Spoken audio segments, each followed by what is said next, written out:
Welcome to an off-season edition of UCF Football Now. It may be the off-season, but we have so much to talk about. The Big 12 schedule was released this week. National Signing Day is this week. We have coaching changes to talk about. I'm Mike Bianchi, sports columnist of the Orlando Sentinel. You know that man right there. He is the UCF insider. Jason Beede, he covers all things UCF for the Orlando Sentinel and the OrlandoSentinel.com. All right, Jason, let's start with the big news, the long-awaited release of the Big 12 schedule. The Big 12 was treating this schedule release like it was the nuclear codes, for crying out loud. All right, but how big is this? You went to UCF. How big was the schedule release earlier this week? Yeah, it's interesting, Mike. UCF and the three other new schools accepted their invitation, back in September 2021, a year and a half ago, coming up on 2 years later this fall. And even though we all knew that UCF was going to the Big 12, I think for a lot of fans and media members, including myself, yesterday was kind of like a moment of, oh my gosh, this is actually happening. I mean, you can go right now to the UCF Knights website and click football schedule. And not only does it have Kansas State and Oklahoma and Baylor on the schedule, but it has that little Big 12 logo next to it. Like, they're playing in the Big 12 this year, which I think, we knew it was happening, but to see the dates, to see who they're hosting, to see where they're traveling to, that was a big moment, I think, for a lot of people around the program and around UCF, and especially the fans who have been rooting for this team since the first year. Yeah, it really hit home earlier this week for UCF fans. The schedule, 9-game conference schedule, 5 games on the road, 4 games at home, as you wrote at the Orlando Sentinel. 8 of the 9 games are against teams who were in bowl games last year. What stands out to you on this schedule? Yeah, there's a couple things that stand out to me. I think it's interesting, UCF's first Big 12 games on the road against Kansas State. I mean, how about that? That's a great game. Kansas State just won the Big 12, and I think that's a really tough matchup.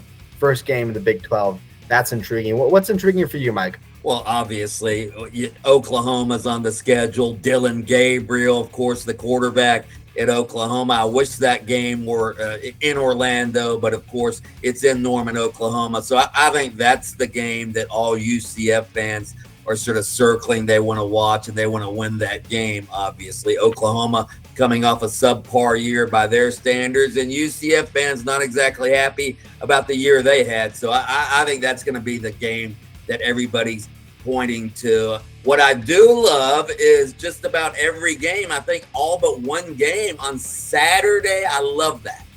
Yeah, that's a great thing. I think maybe that's an underrated part of the schedule release, right? Everyone was looking forward to who's playing where and when, but the Saturdays are massive, especially after the season UCF had last year.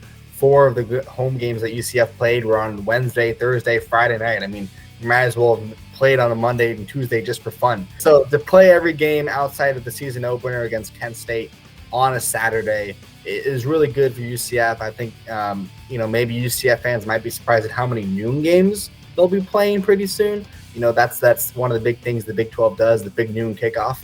But bottom line, though, the Saturdays are massive for the fan base after the season they had last year. So many weeknight games. All right, we're going to talk more about the schedule later in the show, but we have other things we want to get to right now, like National Signing Day. And obviously, the big signing period now has become December, the early signing period. But, Jason, any developments on National Signing Day? Yeah, Mike, UCF signed majority of their class in December, 13 or 14 guys. They were able to keep guys like John Walker, Braden Marshall, Caven Call closer to home, which was absolutely a massive win for Gus Malzahn. 2 players they weren't able to sign in December were Andrew and Michael Harris, 4-star twin linebackers out of Lake Brantley. Weirdly enough, UCF was able to get one of the brothers, Andrew Harris. Meanwhile, his brother Michael signed with Maryland. Maryland was heavily involved in their recruitment. Initially, a lot of people believed that once they originally decommitted from UCF, the Harris twins were going to go to Maryland and maybe even Arkansas, where Travis Williams, former defensive coordinator, went. after he left UCF. But in the end, split decision from the Twins, which I think even if you only get one of them, it's still a massive win on the recruiting trail for UCF. Andrew Harris for UCF out of high school and 9 other portal guys. UCF did a good job of addressing what they needed to do to become better entering the Big 12. Also, obviously, UCF, since Gus Malzahn took over, also sort of coincided with the advent of the transfer portal. Gus is heavily used the transfer portal.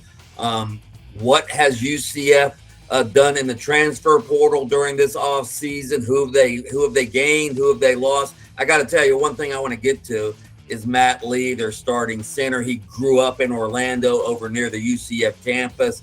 He enters the portal. I'm guessing because of an NIL deal he got at Miami. But to me, that's one of the biggest losses. Has to be, does it not?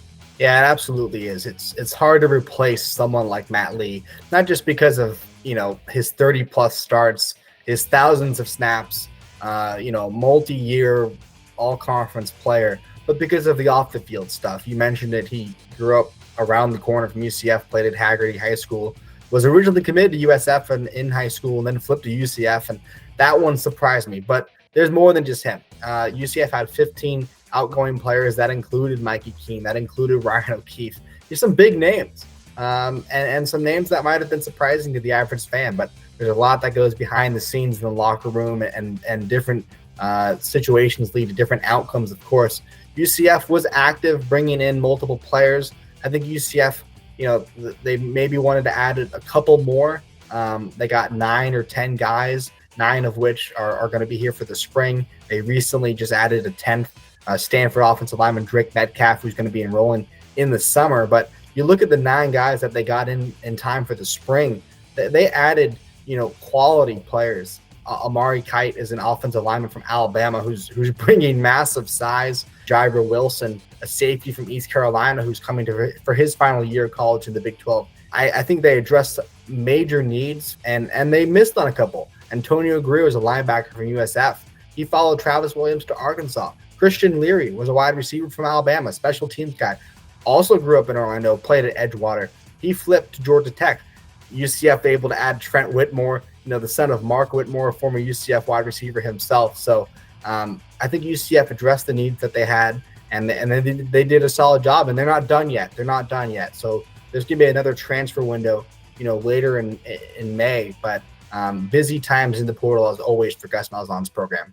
You just mentioned Travis Williams. He entered the transfer portal, the defensive coordinator. He goes to Arkansas. Gus Malzahn also loses his offensive coordinator, had to replace both coordinators. He hires Darren Henshaw as the offensive coordinator, former UCF quarterback back in the day, and then Addison Williams is the defensive coordinator. What do you think of these hires? Yeah, it's interesting. UCF moved swiftly to promote Addison Williams. I think it was, less than 24 hours removed from when Travis Williams news broke of him going to Arkansas. I think for Travis Williams, we all knew he was eventually going to leave. Gus Malzahn continued over and over to call him a rising star in college football. This is one of his first big breaks, really, going to the SEC. And promoting Addison, I think, says a lot about, who Addison is as a coach and what he's going to bring to the defense. And, of course, hiring Darren Henshaw. For Darren Henshaw, he bleeds black and gold. He was UCF starting quarterback in the 90s.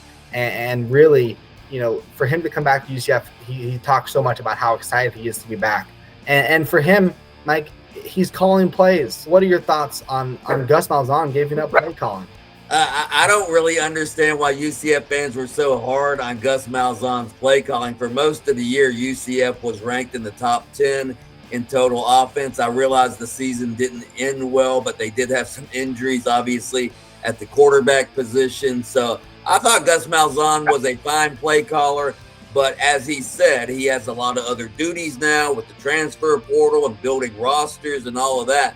So I don't have any problem with it. And I actually love the hiring of Darren Henshaw. He learned his offensive skills from former UCF coach Mike Kruzik when he was a player.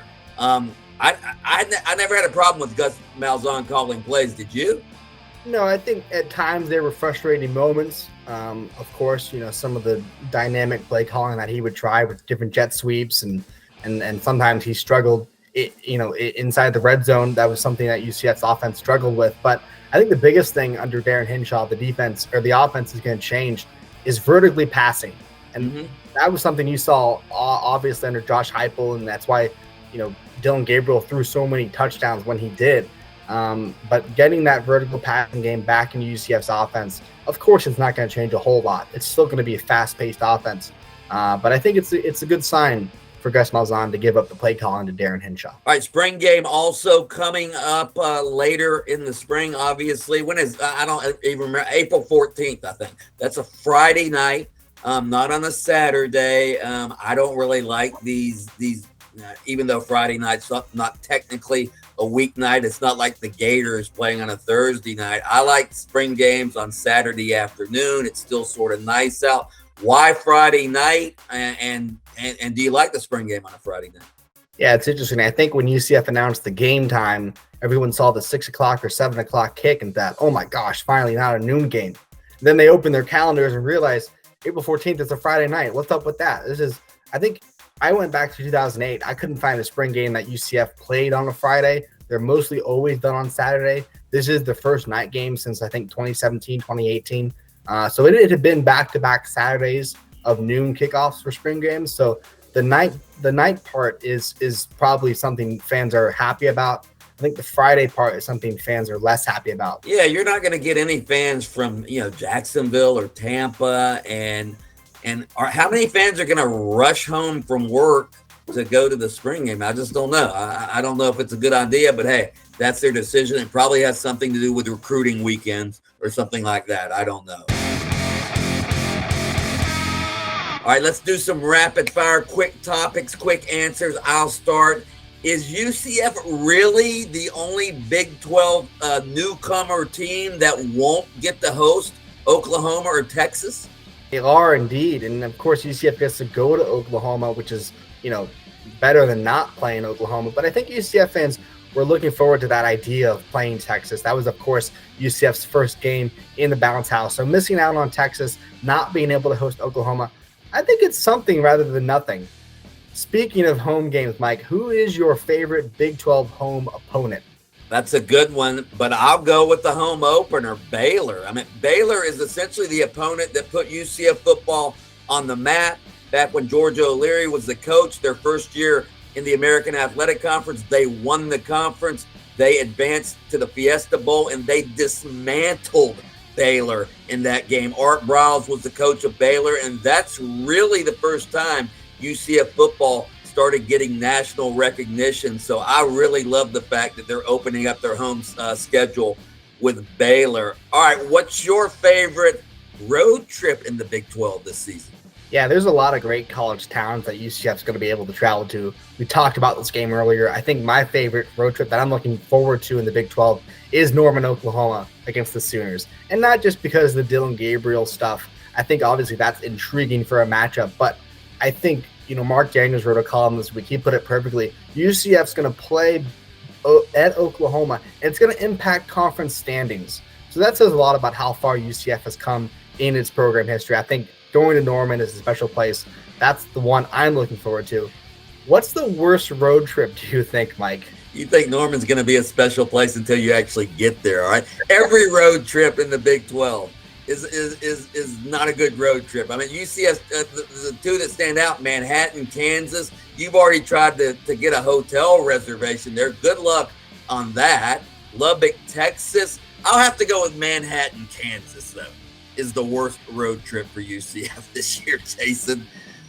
All right, which team not on the schedule are you most upset about? Talked about Texas not being on the schedule. I think for me, though, it's got to be TCU. Obviously, we saw what they did in the national championship game, getting blown out, but making the college football playoff nonetheless. Playing TCU, they were part of the last group of teams added to the Big 12. I think it would have been nice to see UCF play TCU, but that's just how I feel about it. Mike, we've talked a lot about the schedule. We've talked about where UCF's going, who they're hosting. How many wins do you think UCF's going to have their first year in the Big 12? As you mentioned when you wrote the story, 8 of the 9 Big 12 opponents next year were in bowl games. They also have to go to Boise State, second game of the season. They have to travel across the country.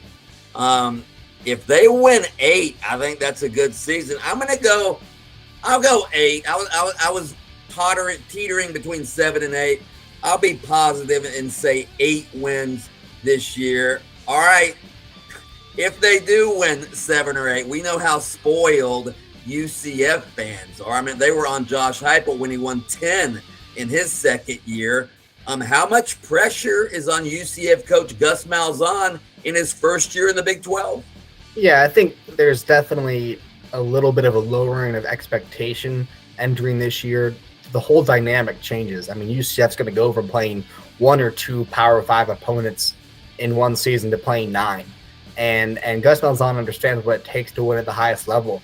But I think for UCF, week in, week out, playing these Big 12 teams, there's no gimme games on the schedule. Even Kansas had a good season last year, and that's no longer a gimme game.